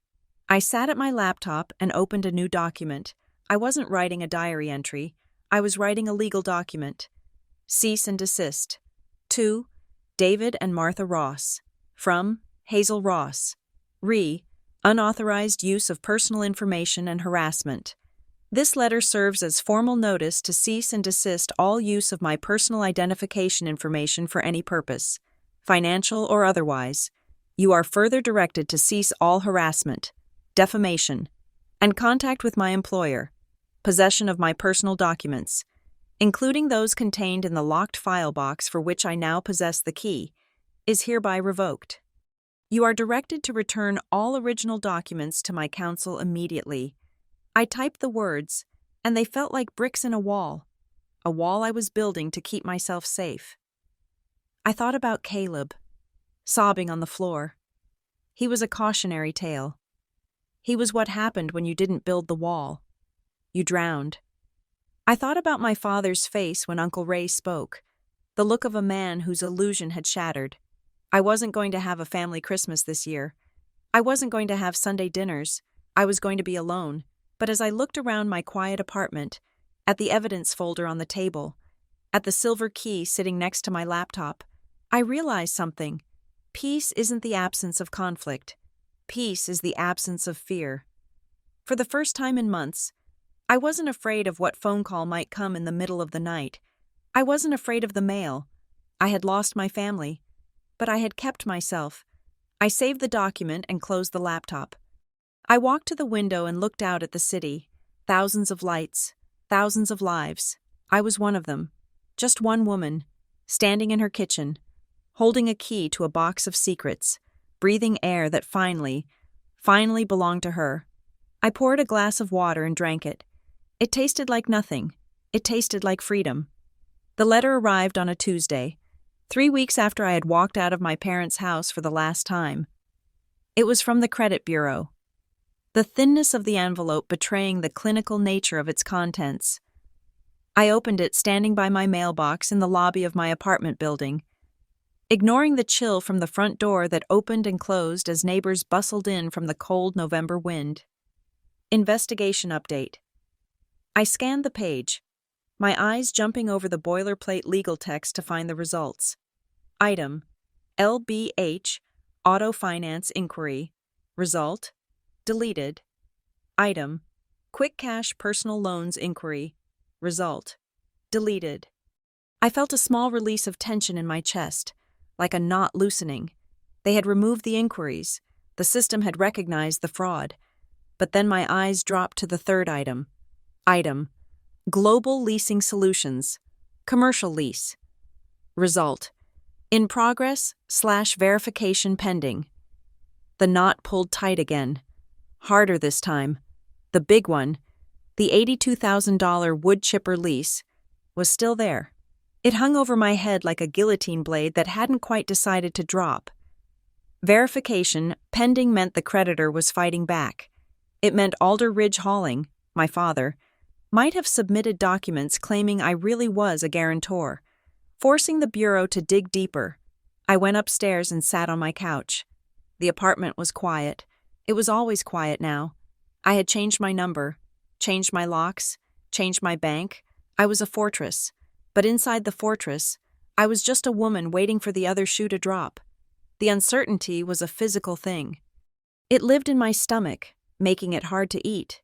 It lived in my jaw, making me grind my teeth at night. I went to work. I sat in meetings. I answered emails about shipping logistics. But I felt like I was moving through water. I was waiting for the storm to choose a direction. Would I be cleared? Or would I be sued? 3 days later, the silence from the enemy camp broke. It didn't start with a lawyer's letter or a screaming voicemail. It started with a text message to my new number. I froze when I saw it. Only Marin Pike, my attorney, and a few select friends had this number. And Ivy, but the text was from an unknown number. Hazel. It is Mom. Please don't block me. I just wanted to send you this. An image loaded.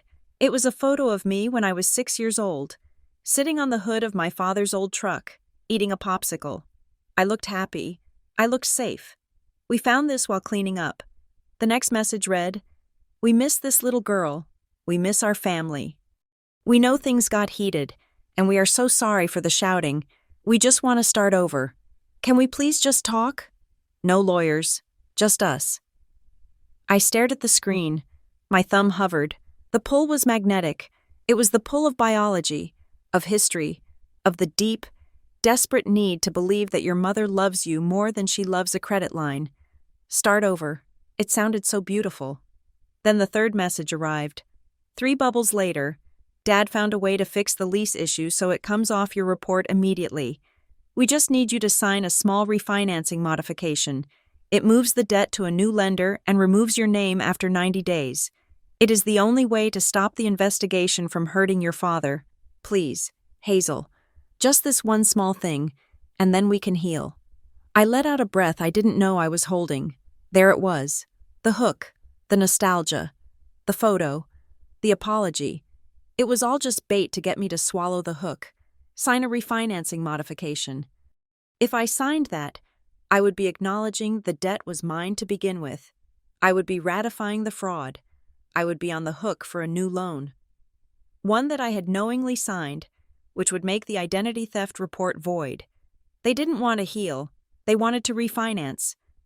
I didn't reply. Instead, I forwarded the screenshots to Marin Pike. They found my new number, I wrote, and they are trying to trick me into reaffirming the debt. Marin called me 10 minutes later. "This is harassment. Hazel," she said, "but it is also an opportunity. They are desperate. If they are trying to refinance, it means global leasing is pressing them hard. They are looking for a lifeboat. I want to end this." I said, "I am tired. Marin, I am tired of looking over my shoulder." "Then we meet them," Marin said, "one last time. But we do it on our terms, in public, with me present. We force them to look at the reality of the situation." I agreed. We set the meeting for a Wednesday afternoon at a hotel conference room near the highway, halfway between the city and Lake Briar. It was neutral ground, sterile, impersonal. I arrived 20 minutes early. I sat in the high-backed leather chair, watching the door. Marin sat next to me, her laptop open, a stack of files arranged neatly in front of her. "You do not have to say anything if you do not want to." Marin reminded me, "I can do the talking. I need to say it." I said, "At 2:00. The door opened. My parents walked in. My mother was wearing her church coat, a soft beige wool that made her look fragile and grandmotherly. She had a tissue clutched in her hand. My father was wearing a suit I hadn't seen since my cousin's wedding. It was tight around the waist. He looked gray, his face drawn and sullen. Behind them trailed Caleb. He looked worse than he had at the house. He was pale, his eyes darting around the room like a trapped bird. He wore a button-down shirt that wasn't tucked in, and he kept wringing his hands. They sat on the opposite side of the wide mahogany table. "Hazel," my mother breathed, reaching a hand across the table. "You look thin. Are you eating?" I ignored the hand. I ignored the question. "This meeting is being recorded for legal purposes," Marin stated, placing a small device on the table. "We are here to discuss the resolution of the outstanding fraud claims and the cessation of all contact." My father bristled. He looked at Marin with disdain. "We didn't come here to be lectured by a lawyer. We came here to talk to our daughter." "I am right here, Dad," I said. "I am listening." My mother looked at me, her eyes filling with tears. "Hazel, We just want to fix this. We found a lender who is willing to consolidate everything, the truck, the chipper, the credit cards, into one payment. But because of the misunderstanding with the credit bureaus, we need a co-signer just to initiate the transfer. Once it is transferred, we can take your name off. We promise. We just need you to help us lift the freeze, my father added, his voice gruff. You blocked everything. We can't move money. We can't pay the suppliers. You are choking the business to death. Hazel. I looked at them. They truly believed it. They believed that I was the aggressor, that my refusal to be a victim was an act of violence against them. I am not choking the business. I said, the debt is choking the business. You borrowed money you could not pay back, and you used my name to do it. We did it for the family. My father slammed his hand on the table. The sound echoed in the quiet room. Why can't you get that through your head? Everything I have built, everything we have, it is for you kids, and you are suing your own family. I am not suing you yet, I said calmly. I am reporting a crime. It is not a crime, he shouted. It is management. I am your father. I have a right to manage the family assets. And you are an asset. Hazel, we paid for your life. We raised you. You owe us. The words hung in the air. You are an asset. I looked at Caleb. He was staring at the table, picking at a loose thread on his cuff. Caleb, I said. He jumped. Did you know about the refinancing plan? I asked. He looked up, his eyes wet. Hazel, please, just sign it. They're going to take my car. They're going to garnish my wages. I can't lose my job. I just started. You won't lose your job if you tell the truth. I said, you can file an affidavit that you were coerced. I can't go against Dad, Caleb cried out. He looked at our father with terrifying obedience. He says if we stick together, we can beat the bank, but you have to sign. I looked back at my father. He was watching me. His eyes narrowed, calculating. He wasn't looking at me like a daughter. He was looking at me like a vending machine that had swallowed his dollar. Why me? I asked. Why didn't you ask Caleb to co-sign the chipper lease? Why didn't you ask Uncle Ray? My father let out a short, bitter laugh. Caleb? He scoffed. Caleb has a credit score of 500. He is useless on paper, and Ray asks too many questions. He leaned forward, his face hardening. You were the safe one. Hazel, he said. The words hit me in the center of my chest. What? I whispered. You were always the good one, he said, almost casually. The one who followed the rules, the one who hated conflict. I knew if I put your name on the papers, even if you found out, you wouldn't do anything. You would be too scared to make a scene. You would just pay it to keep the peace. I counted on that. He sat back, crossing his arms. I just didn't think you would actually burn the house down to save yourself, he added. I thought you loved us more than that. Something inside me snapped. It wasn't a loud snap. It wasn't a scream.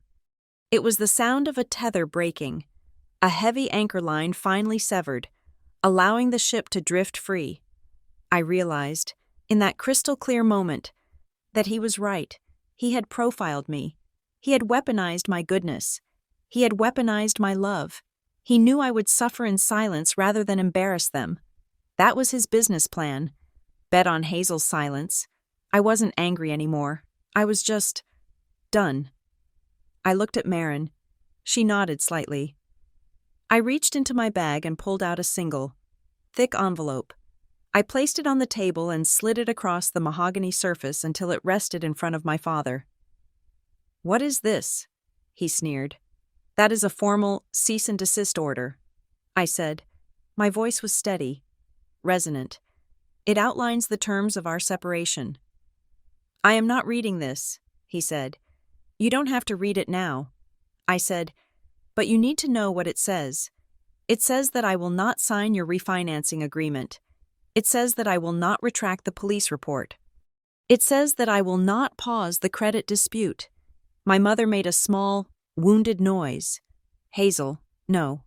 It also says, I continued, looking at her, that if you attempt to contact me again, by phone, by text, by email, or through third parties, I will file for a restraining order. And if I find one more account, one more inquiry, one more piece of paper with my name on it that I did not sign, I will instruct Marin to press for full criminal prosecution with the district attorney. My father's face turned a violent shade of red. You wouldn't dare. You wouldn't put your father in jail. You put yourself in jail. Dad, I said, I am just the witness. I stood up. My legs felt strong. Caleb looked at me. Hazel, he whispered, what about me? I looked at my brother. I saw the fear in his face. I saw the years of conditioning. The same conditioning I had broken. I felt a wave of sadness for him, but I also recognized the truth. He was drowning, and he was trying to climb on top of me to breathe. Get a lawyer, Caleb, I said gently, and tell the truth. That is the only way out. I turned to go. Hazel! My mother screamed. It was a raw, primal sound. She stood up, knocking her chair over. You can't leave. You belong to us. We are your family. I stopped at the door and looked back. No, I said, you are my relatives. Family doesn't steal from you. I walked out. I walked through the lobby of the hotel, past the business travelers checking in, past the concierge arranging flower vases. I walked out the automatic doors into the biting November wind. I got into my car and locked the doors. I sat there for a moment, my hands gripping the steering wheel. I watched Marin walk out a moment later, getting into her own car. Then, the tears came. They didn't come as a trickle. They came as a flood. I slumped over the steering wheel, my forehead resting against the cool leather. And I sobbed. I sobbed until my chest ached. I sobbed until I couldn't breathe. I wasn't crying because I regretted it. I wasn't crying because I wanted to go back. I was grieving the fantasy. I was grieving the idea that if I was just good enough, if I was just successful enough, if I was just compliant enough, they would finally love me without a price tag. I was grieving the little girl on the hood of the truck who thought she was safe, when really, she was just being fattened up for the slaughter. I cried for her, and then I wiped my face. I checked my eyes in the rearview mirror. They were red and puffy. I looked like a mess, but behind the red eyes, there was something else, a clarity, a stillness. I started the car and drove onto the highway, heading toward the city, heading toward my empty apartment, heading toward a life that was smaller. Yes, but entirely mine. 3 days later, I was sitting at my kitchen table, drinking coffee and reading a book, when my phone buzzed. It was a text from Ivy. I hadn't heard from her since she gave me the key. She had been staying with a friend in Lake Briar, keeping her head down. Hazel. The text read, I drove past the house today. I thought you should see this. I opened the image. It was a photo taken from the street. My parents' garage door was open. In the driveway, there were piles of black trash bags. My father was standing there, throwing things into the back of his truck. I zoomed in on the photo. Near the trash cans, I saw a familiar object, the metal file box. The lid was open, and it looked empty. I stared at the image. Were they destroying evidence? Were they packing to move? Were they running before the investigators from Global Leasing showed up with a warrant? I didn't know. I watched the 3 dots appear as Ivy typed again. They looked scared. She wrote, I think it is over. I looked at the empty box in the photo, the box that had held my stolen life for a decade. It didn't matter what they were doing. It didn't matter if they ran or if they stayed. It didn't matter if they hated me or if they forgot me. I had the key. I had the police report. I had my name back. I typed a reply to Ivy. It is over for me. I wrote.